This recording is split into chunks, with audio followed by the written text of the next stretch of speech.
Boa noite, turma. Tudo bem? Tenho certeza que sim. Hoje, sexta-feira, vamos fechar a semana com uma aulazinha de geografia e, ao final, da mesma forma, faremos uma atividadezinha, tá certo? Eu espero que vocês continuem participando e, melhor, que vocês se animem cada vez mais e que interajam com o professor, tá certo? Porque quando a gente lança o vídeo, a gente permanece o nosso horário todo ali aguardando vocês para alguma dúvida que vocês queiram tirar, tá ok? Tudo bem. Hoje nós vamos falar sobre a cidade e seus desafios. Olha que são muitos os desafios hoje que a gente enfrenta morando na cidade. Seja numa cidade pequena como a nossa, seja numa cidade grande como as do sul e do sudeste do país. Pois bem, atualmente a maior parte da população vive nas cidades, ou seja, elas saíram do campo e vieram para a cidade. Eu tenho certeza que vocês conhecem muito bem isso aí, até porque muitos de vocês têm a origem lá no campo. Os pais de vocês, os avós, ou até mesmo alguns de vocês vieram para a cidade. Vieram por quê? Vieram porque lá no campo já não oferecia mais condições de sobrevida. O dono da terra já não queria mais que se fizesse roça, já não queria mais que se criasse nenhum animal, porque estragava o pasto, enfim. Vieram para a cidade. Vieram para a cidade em busca de melhorias de vida, principalmente para vocês que são os filhos, né? Então vieram para cá para oferecer uma vida melhor para vocês, coisa que eles não puderam ter. E é isso que eles esperam e nós também, professores, tá certo? Pois muito bem. As cidades continuam crescendo. Hoje, segundo dados da ONU, 54% da população mundial vive nas cidades. E mais ainda, em 2050, segundo a ONU, esse número sobe para 66% da população morando nas cidades.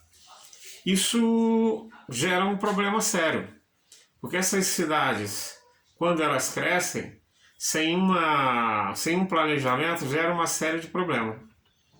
Mas antes da gente entrar nesses detalhes, vamos conceituar o que é cidade. O que é a cidade? A cidade ela corresponde à sede do município, que é o local onde estão a prefeitura, a Câmara Municipal, comarca do Poder Judiciário. Isso é uma cidade, tá certo? Pois bem, como elas surgem? As cidades surgem de várias maneiras. Elas podem surgir de maneira natural ou espontânea. Como é que é isso?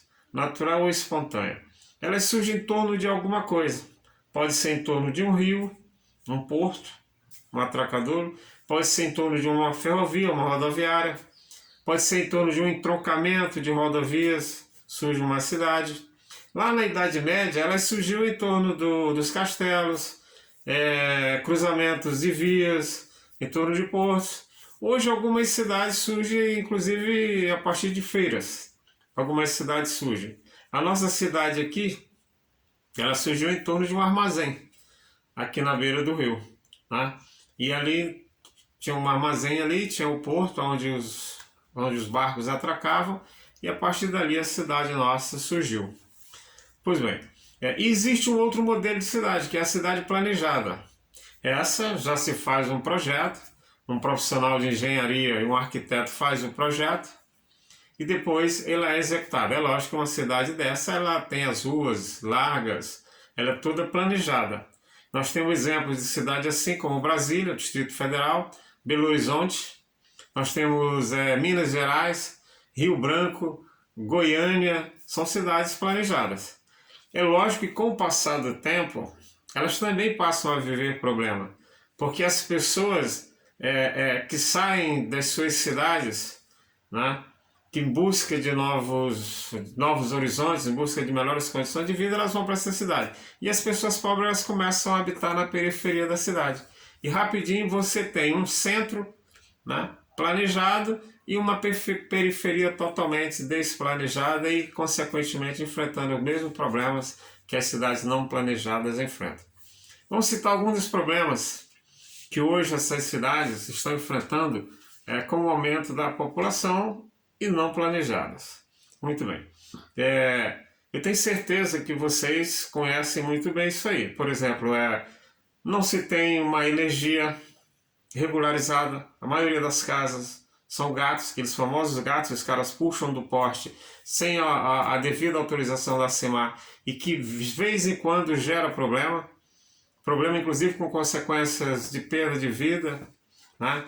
A questão da violência, porque infelizmente não se tem uma estrutura para dar condições para esses jovens que vieram de diversos locais para que eles possam se ocupar e ter uma melhor vida. Não se tem transporte, não se tem saúde, não se tem educação, enfim. E principalmente saneamento básico é um problema muito sério. Isso tudo gera um problema grande, que eu tenho certeza que vocês conhecem muito bem. Falando ainda de Brasília, é bom a gente saber alguns dados sobre a nossa capital federal. Brasília ela foi fundada no governo de Juscelino Kubitschek. Ela foi inaugurada no dia 21 de abril de 1960. E aí teve o urbanista Lúcio Costa, quem fez o planejamento, e o Oscar Niemeyer, que era o arquiteto. Foram esses dois camaradas que foram responsáveis pelo projeto da nossa capital, Brasília. Pois bem, essas cidades, elas podem ser classificadas de duas maneiras. Uma, ela pode ser classificada de acordo com a sua atividade econômica, certo?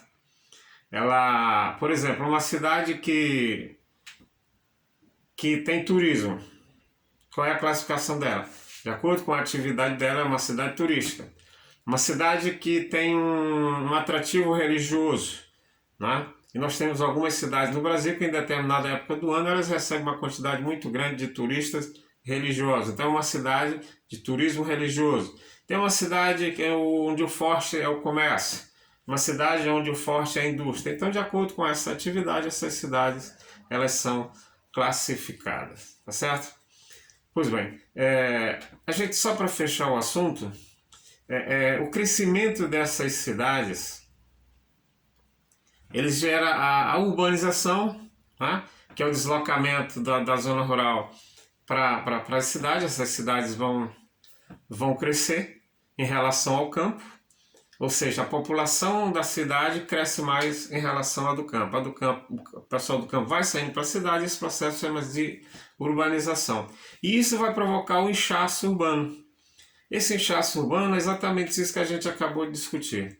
Onde as cidades crescem sem um planejamento e, consequentemente, sem uma devida estrutura que possa acomodar as pessoas com o mínimo dos direitos que um ser humano tem.